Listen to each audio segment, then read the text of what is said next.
ഞാൻ serious cinema ചെയ്യുന്നത് എൻ്റെ കുഴപ്പം കൊണ്ടല്ല, കോമഡി സിനിമ വരാത്തോണ്ടാണ്, എന്നെ തേടി വരുന്നില്ല. എനിക്ക് അനുഭവമുണ്ട് എൻ്റെ ജീവിതത്തിൽ ഒരുപാട് തമാശകൾ. ഞാൻ ഒരു സ്പേസ് ഇട്ട ഇവരോട് ചോദിച്ചറിയാം, ചോദിച്ചു ഇവിടെ ഇരിക്കുന്നവർ ഒരു സ്പേസ് ചെറിയ ഗ്യാപ്പിട്ട് അപ്പം ഞാൻ തമാശ അതിനെ ഉണ്ടാക്കാൻ നോക്കും. അല്ലാതെ എൻ്റെ കുഴപ്പം കൊണ്ടല്ല. എനിക്ക് തോന്നുന്നത് ഈ ഒരു ഏറ്റവും കുറഞ്ഞത് ഒരു 50 സ്ക്രിപ്റ്റെങ്കിലും ഞാൻ കേട്ടിട്ടുണ്ട്.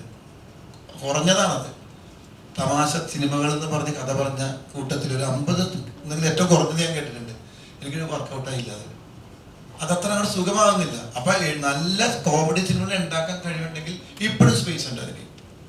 അത് ഉണ്ടാക്കണമെങ്കിൽ പണിയാണ്. എന്നോട് വലിയ ഡയറക്ടർ എന്നോട് ചോദിച്ചു, അത്ര എക്സ്പീരിയൻസ് ഉള്ളതല്ല, എന്നാലും വലിയൊരു ഡയറക്ടർ, നല്ലൊരു പടം ഇറങ്ങാൻ വേണ്ട ആ ഡയറക്ടർ എന്നോട് ചോദിച്ചാൽ പഞ്ചാബി ഹൗസ് എങ്ങനെ ഉണ്ടാക്കിയെന്ന്. അപ്പൊ അത് അവർക്കല്ലേ അറിയാൻ പറ്റില്ല, എനിക്കറിയാൻ പറ്റില്ലല്ലോ. അപ്പൊ എന്ന് പറയുന്ന പോലെ അതിനെ കുറിച്ചിട്ട് ഇറങ്ങാൻ അത് ചെയ്യാൻ വലിയ ബുദ്ധിമുട്ടാണ് കോമഡി.